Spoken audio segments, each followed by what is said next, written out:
નમસ્કાર દર્શક મિત્રો, આપ નિહાળી રહ્યા છો સાઈ ગ્રુપ મીડિયા હાઉસ દ્વારા સંચાલિત નવસારી લાઈવ પર પ્રકાશિત થતું ઝટપટ બુલેટિન દેશ અને દુનિયાથી અવગત કરાવતા આ બુલેટિનની અંદર જુઓ દિવસભરની તમામ ઘટનાઓ।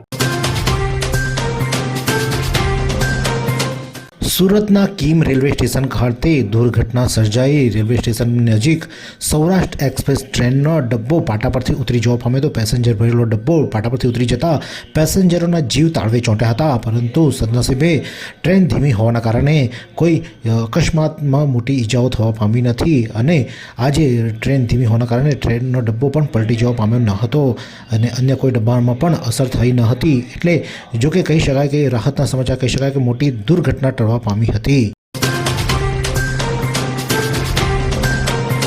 મરોલીથી વેસમાં જતા રોડ પર એક કંપનીમાં આગની દુર્ઘટના સર્જાઈ હતી। જોકે ફાયર ફાઇટરો પહોંચી અને આગ પર કાબૂ મેળવ્યો, પરંતુ આગમાં ફસાયેલા 3 લોકોને ભારે જહેમત બાદ બહાર કાઢી લેવામાં આવ્યા, જેથી કોઈ જાનહાનિ થઈ ન હતી। આગને કારણે કંપનીમાં ભારે નુકસાન થવા પામ્યું હતું। રિક્ષામાં મુસાફરી કરેલા પેસેન્જરને ચપ્પુ બતાવી લૂંટ ચલાવનાર રિક્ષા ચાલકને રૂરલ પોલીસે ગણતરીના કલાકોમાં ઝડપી પાડ્યો। નવસારીના આરક્ષિસુદ્રા ગામે 22 તારીખે રાત્રિના સમયે રિક્ષામાં મુસાફરી કરેલા પેસેન્જરને ચપ્પુ બતાવી અને રિક્ષા ચાલક નીતિન શુક્લ દ્વારા લૂંટ ચલાવવામાં આવી। 12,900 રૂપિયાની લૂંટ કરી તેઓ ફરાર થઈ ગયા હતા। તેની સાથે 2 સાગરીતો પણ હતા। પોલીસે રિક્ષાના નંબરના આધારે નીતિન શુક્લાની ધરપકડ કરી લીધી છે અને 2 આરોપી ફરાર છે તેની શોધખોળ હાથ ધરવામાં આવી છે। નહેરુ યુવા કેન્દ્ર નવસારી દ્વારા તાલુકા કક્ષા રમતગમત સ્પર્ધાનું આયોજન કરાયું।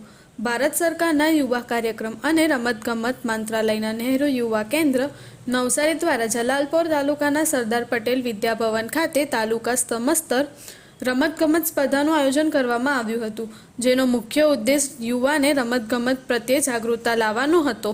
આ સ્પર્ધામાં ગ્રુપ પુરુષો માટે કબડ્ડી અને મહિલા માટે ખોખો, જ્યારે વ્યક્તિગત સ્પર્ધામાં પુરુષો માટે 100 મીટર દોડ અને 400 મીટર દોડ અને મહિલાઓ માટે 100 મીટર રેસ અને લાંબી કૂદનું આયોજન કરવામાં આવ્યું હતું।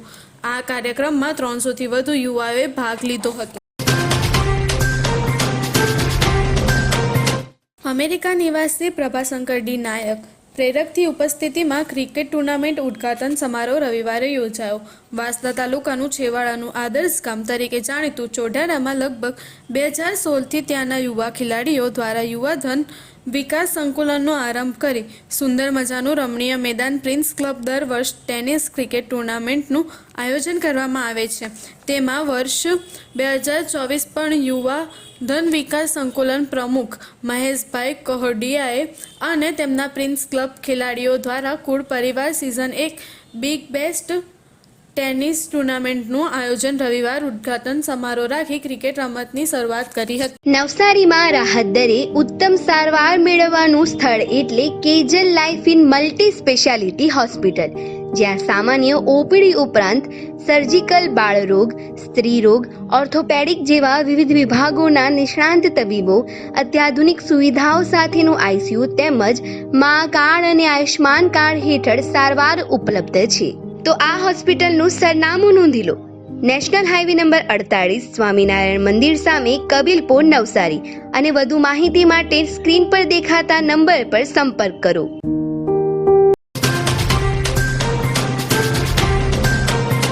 નીવાવાડી ખાતે શ્રીમદ ભગવત સપ્તાહ જ્ઞાન યજ્ઞ પારાયણની શરૂઆત। શહેર તાલુકાના નીવાવાડી ગામ ખાતે આવેલી અંબાજી માતા મંદિર તારીખ 24થી 30 ડિસેમ્બર સુધી સંગીતમય પુનિત શ્રીમદ ભગવત સપ્તાહ જ્ઞાન યજ્ઞ પારાયણ 400થી વધુ કથા કરનાર રાજ્યના એકમાત્ર પ્રજ્ઞાચક્ષુ પ્રવક્તા ભગવતાચાર્ય ડૉક્ટર કૃષ્ણલાલભાઈ જોશી સંગીતમય શ્રેણીમાં ભગવતના લીલા ચરિત્રોથી સદભર શ્રીમદ ભગવત સપ્તાહ જ્ઞાન યજ્ઞની શરૂઆત કરી છે।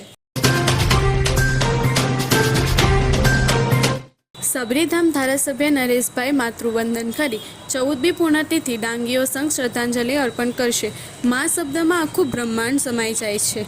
ત્રણેય લોકના સ્વામી પણ મા વિના ભિખારી ગણાય। સાક્ષાત પરમાત્મા પણ માની સામે બાળક બની જાય। તેવા સૌની ઉપર હેત વરસાવનાર અમારા સ્વ માતાજી મોગારીબા નિત 14મી પૂર્ણતિથિ બુધવાર તારીખ 25/12/2024ના રોજ સવારે 9:30 કલાકે શબરીધામ સુબરી મુકામે રાખવામાં આવેલ છે. આ માતૃવંદનના સંગે સ્વર્ગીય મોગારી બાને શ્રદ્ધાંજલિ અર્પણ કરવામાં આપ સહભાગી યશો એવી પ્રાર્થના છે. નવસારીની સર જે પ્રાઇમરી શાળાના મને મનગમતું પુસ્તકનું સ્પર્ધાનું આયોજન.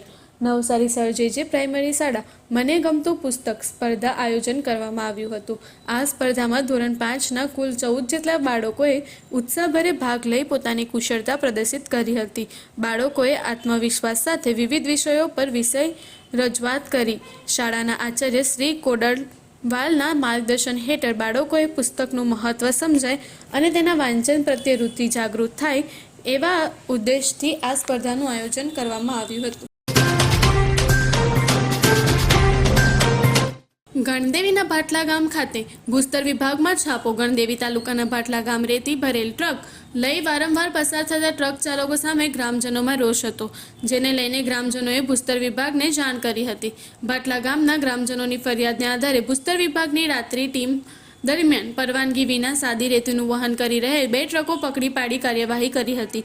ગણદેવી તાલુકાના ભાટલા ગામ પાસેથી થઈ નદીમાં ગેરકાયદેસર રેતી ઉછેલી ટ્રકમાં આ રીતેનું ગેરકાયદે વહન થવાને લઈને ગામના રસ્તા પણ તૂટી જતા હતા.